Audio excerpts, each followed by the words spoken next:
What's going on, everybody? This is Fan Crazy back with week number 9 from the Pokemon Speedruns Draft League. This week, this is my team builder versus KingK Theater and the Midwest Mawiles. I'm going to try to make this team builder very, very brief. I not have as much time this week as I do most weeks, so we're just going to blitz through it. My team is a little bit thrown together. It's got, decent ideas behind it, but it's potentially got some holes that I might lose to. Quick upkeep. I managed to beat Gino last week, so barring tiebreakers, I am currently tied for the lead in the Alolan Division, which is great. Hopefully we can keep that up, because the Alolan Division is going to be very, very tight down the stretch, so it's going to be really fun to see how that pans out. So this week, basically have a short week because I'm going to be out of town this weekend, so we'll quickly go through the team. Start with KingK's team. We got 2 Z Crystal users. Dragonite, commonly a Dragon Dance user, often running Z Fly. Also can be run Choice Band. Marvel Scale is a very important ability. It allows it to take essentially half damage as long as it has full HP, which means that Stealth Rock's going to be incredibly important this week. It's going to be much more important that I have Stealth Rock up on them than vice versa. It's not as important for me to remove it as it is to keep it up. So that'll be one of my sets will reflect that. Next thing on the docket here is Terrakion. Terrakion is a very powerful base 108 speed, very high attack. It's a fighting rock type, so it gets coverage there. Plus it gets Earthquake, I believe, and then a bunch of other options. Can be running Z Fighting or Z Rock. Also can run Choice Scarf or Choice Band. So there are a few options there. Non-Z Crystal users, Ferrothorn is a very, very bulky grass steel type. Often runs Leech Seed, Protect, Power Whip, Gyro Ball, and then it can run some utility moves besides that. It gets access to both Stealth Rock and Spikes, so a very, very good defensive Pokemon. Also has Iron Barb, so it could be potentially running Rocky Helmet.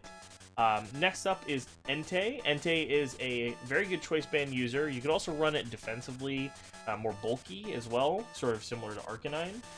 It has Pressure, so it's not the greatest ability, but it's decent, and it has pretty good coverage moves. It gets Stone Edge, it gets Fire Stab, both special and physical. I think it gets Stomping Tantrum, because I don't think it gets Earthquake. And then it gets things like Toxic, Will-O-Wisp.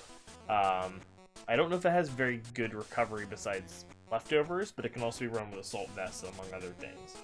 After that, we have Mandibuzz. Mandibuzz is a very bulky defensive wall, sort of like Skarmory, but with worse typing, in my opinion. It's often running, it can be running, Roost, obviously, Defog, Foul Play, gets access to Toxic, gets access to Taunt, so a good wall, very good wall physical side of things. On the special side of things, we have Florges, which is a Pure Fairy special wall. It's also a Cleric, so it gets Aromatherapy. And then I believe it has Wish Passing with Wish Protect.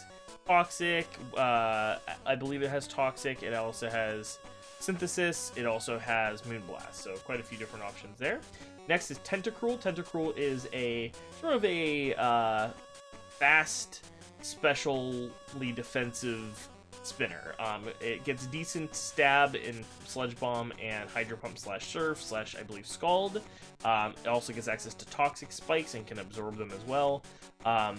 Very, very solid Mon. It can be run mostly defensively, but you could theoretically run it a little bit more offensively. Even gets access to Swords Dance on the physical side of things. It's also very fast for a really defensive Pokemon, relatively defensive Pokemon at base 100. Next up is Mega Manectric. Mega Manectric is a very, very fast electric special attacker. Before it Mega Evolves, it gets access to Intimidate, and then afterwards it gets Lightning Rod to absorb any sort of electric attacks against it. Very often it's going to be running the same set, which is going to be Volt Switch, Thunderbolt, Overheat / Flamethrower, and then your choice of Hidden Power. Usually Ice or Grass are the best option. I fully expect it to be HP Ice. It doesn't really get many other options than that. Like, I think it might get 1 or 2 other coverage moves, but they're usually worse overall than that exact set. So it's a little bit one-dimensional, but it also is very good at what it does. Mudsdale was a recent pickup.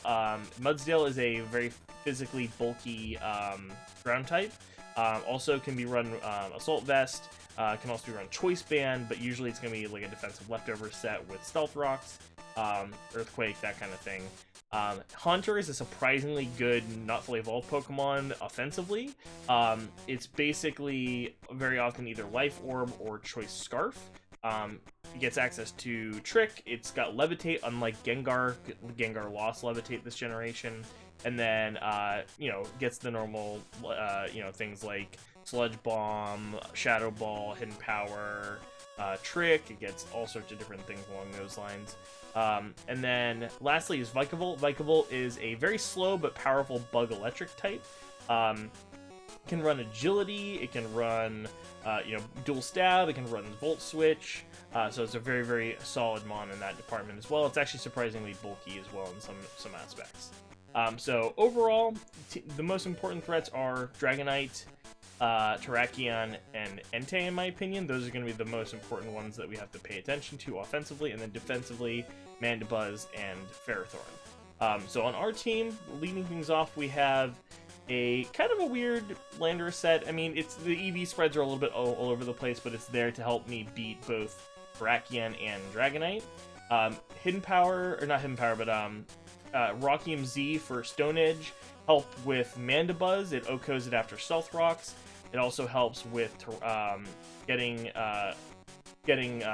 Dragonite through its Marvel Scale. It won't OHKO it, but it will do quite a bit, and it will OHKO after Stealth Rocks as well, or any amount of chip damage for that matter. Earthquake there for other stab options against Terrakion, against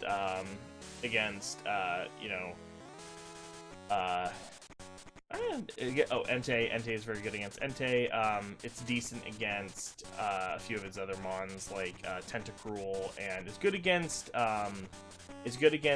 the Mega Man Electric, except for it outspeeds me and it almost always carries HP Ice, and I cannot live that. So unlikely that that's going to be my check for the Mega Man Electric, but it's an option. If it doesn't carry HP Ice, then I can kill it. So overall, most important thing, get Stealth Rock off, and like I said, Stone Edge will help with a few of the different options there. Next thing on the team, we have Charizard X. I went back to a very similar set to what I ran week 1 against Gino, which is a Swords Dance set. I'm fully predicting a Choice Scarf Terrakion, potentially, because that outspeeds me and threatens an OHKO with a Stone Edge, so or potentially even Earthquake. I'm not sure off the top of my head. So I didn't feel the need, and also like I can't switch in on Dragon Dance, against Dragon Dancing Dragonites either. So I just didn't feel like the Dragon Dance was going to be much better. Mostly because I expect Choice Scarf Terrakion. I think that's going to be like, if he doesn't run Choice Scarf Terrakion, then he's going to have a really hard time. I guess he has other things that can tank it, and that's the other thing. It's like, he's either going to switch in something that can tank it, and the Dragon Dance won't be enough boost, or he's going to have a Scarf Terrakion, or both. With Swords Dance, I start to really threaten things like Mandibuzz a lot more. I also do a good amount to things like Mudsdale and Entei as well with Swords Dance versus if I was just running Dragon Dance. So I'm also planning on just mostly trying to chip things early game with Dragon Claw. It's very, very good overall. And then, switch on things that I scare off and see where we go from there. Yeah, I think overall Charizard is going to be good this week. Roost is because I do not have Defog on Landorus and I don't have Defog on Scizor. So rocks are permanent on my side of the field, but we're going to hope that we can keep the pressure on and that we don't have to worry too much about that. Next mon on the team, Porygon 2. Porygon 2 was pretty much a no-brainer for me this week. The only real question I had in my mind was, what am I going to run in the last slot? So Porygon 2 is really good against Dragonite. Trace allows it to trace Marvel Scale, so if rocks are not on the field, then I have Marvel Scale for the first hit. Also, I can recover, get full HP, use the Marvel Scale. I also 2-hit KO it with Ice Beam, and if it's taken any chip damage, it takes like 70 or 80% or something ridiculous to Ice Beam. And then Toxic is there for things like Florges, although it has aromatherapy, so that's not as important. It's there for things like Entei, it's there for things like Mudsdale, so there's a few different things that you want to Toxic. Mandibuzz as well, if it doesn't taunt you first. I'm more physically bulky because I want to be able to tank Dragonite and Entei hits, as well as Terrakion, although Terrakion less so because it's fighting stab, but if it's got like, if it's in like Choice Scarf, Locked, you know, Rock Slide or something like that, then I can hit it. Overall, Ice Beam deals with Dragonite, and then Thunderbolt versus HP Fire was the only other question. I ended up going with Thunderbolt for a better Tentacruel matchup, mostly because I didn't feel like I needed HP Fire against... it's not that good against Ferrothorn, because it has Leech Seed, and it's going to be hard to, like... You have to, like, with Protect and Leech Seed, it just doesn't really work out that well. And Thunderbolt is pretty good against Tentacruel, plus, on top of that, I have other sets that I realized did well against Ferrothorn besides just Charizard that I don't end up really needing it as much, so I went with T-Bolt instead. That could also be like Foul Play potentially, but I just don't know that that's as good.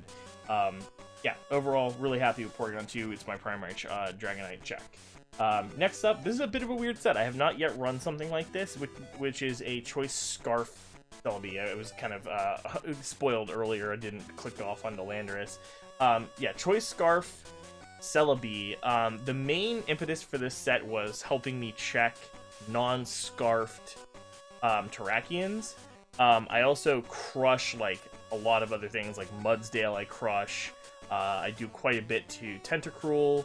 I do quite a bit to I Oko Terrakion with a Leaf Storm. I do a lot with non-Marvel scaled Dragonites with Scarf, and I outspeed them. I also the Speed EVs outspeed Terrakion or outspeed Dragonite after a Dragon Stance if it's adamant, or even if it's not adamant, even if it's Jolly. The main thing I ended up giving up coverage on was Entei, but that was because Earth Power was like a billion hit KO. It was like 2-hit KO, and then it obviously kills me with like a fire move, so I just didn't bother. Trick is so I can trick something onto like a Florges or a I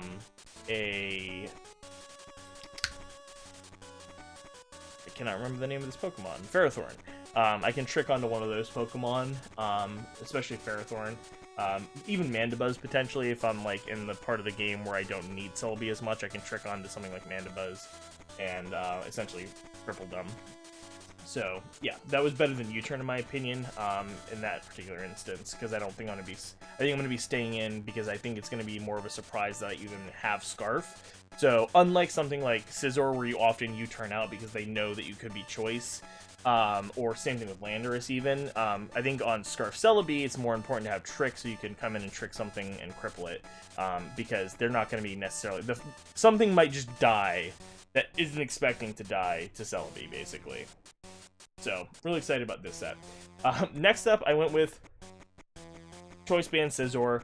I was looking at other Pokemon in the slot. I was looking at Seismitoad, I was looking at Hoopa.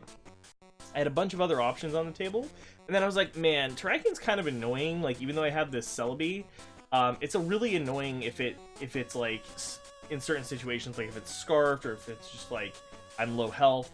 And then also other Pokemon, like I really wanted something else against Florges, and I wanted back up against things like Dragonite. So plus I realized that Choice Band Superpower doesn't absolute crap ton to Ferrothorn. It does like 96% or something minimum. Very likely to Oko after Stealth Rock, so Superpower is pretty nice, and I ended up going for Choice Band because the extra power really mattered against things like Florges. So I ended up going for that instead of like a Life Orb set with Defog or Roost. I also felt like the Swords Dance set didn't really help me as much as I wanted to, because I didn't know how much I'd be able to set up on, and I didn't know how much the Swords Dance would really matter. Knockoff is for just random switch-ins that I think I can get, especially things like Tentacruel, for example, which I don't really threaten otherwise. Knocking off its Black Sludge is pretty nice. It's also decent for like Mandibuzz, for example. And then also for like Entei, so like I can knock off its Choice Band, or I can knock off its I can knock off a bunch of items that it could have, Assault Vest, leftovers, that kind of thing.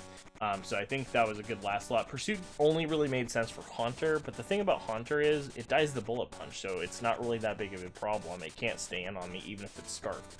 So it just gets OHKO'd by Bullet Punch. I didn't feel like trapping it was super necessary. If he wants to switch out, fine. So yeah, overall, Scizor was a pretty late addition, but I think it's going to do decently well. Last mon on the team is Choice Scarf Lego. I'm running double Scarfers this week. This set is pretty standard, except for I'm running Psychic, which is a bit of a weird one, but that helps deal more damage to Terrakion. Also does a good amount to Tentacruel, which is pretty good. So I do outspeed. I cannot OHKO Terrakion, unfortunately. This is mostly if it's already been chipped. But I do a good amount to... I do OHKO Dragonite with Stealth Rock damage up. I do a good amount of damage to Entei. I think I OHKO it with Stealth Rock up as well. I do 2-hit KO Mandibuzz. I 2-hit KO Manectric, which Manectric does almost nothing back. I 2-hit KO Florges. I 2 to 3 hit KO Tentacruel with Psychic, and depending on if they're defensive Tentacruel, then they can't do almost anything back to me. And if they're offensive Tentacruel, I 2-hit KO them and they can't OHKO me. I OHKO Life Orb Haunter, and even HP Ground Haunter doesn't kill me. I OHKO Vikavolt, so like this set, basically the only things that this set can't touch are Scarf Terrakion, and Assault Vest Entei, and Ferrothorn. And I have other options for Ferrothorn, and this set can revenge kill like pretty much anything else. I don't remember what the EVs are for. They're a bit weird. The defense was for something, and I feel like I wouldn't have put it in there for no reason, but I honestly can't remember because it was like 2 weeks ago that I built some of these sets because I knew I was going to be on a short week. So yeah, overall, I think having the double Scarfer is going to be unexpected. I don't think I've run anything like that this season, and I really I'm triple choice. But the good news is that I think that I have Trick on one of them, and I think that I'm going to be able to pivot around enough. I think this is going to be a fast match. Like, there's not going to be much... Like, unless I get hard-walled, someone's going to die really fast, because I'm just pure offense. I'm not really going for any defensive measures besides Porygon 2, but Porygon 2 pretty much hard counters, like, one Pokemon entirely, and it does a decent amount against, like, Tentacruel and against Manectric, for example. Like, it beats all these other things up. So, yeah, the Porygon 2 notwithstanding, everything else is very offensive on my team, not even running Defog at all on my team, so we'll see how this goes, but I'm really excited about this week, and hopefully, despite the short week for prep, that we will do well. So, yeah, thanks for watching, and hopefully we pick up another W, and get Soul first place would be great. Peace.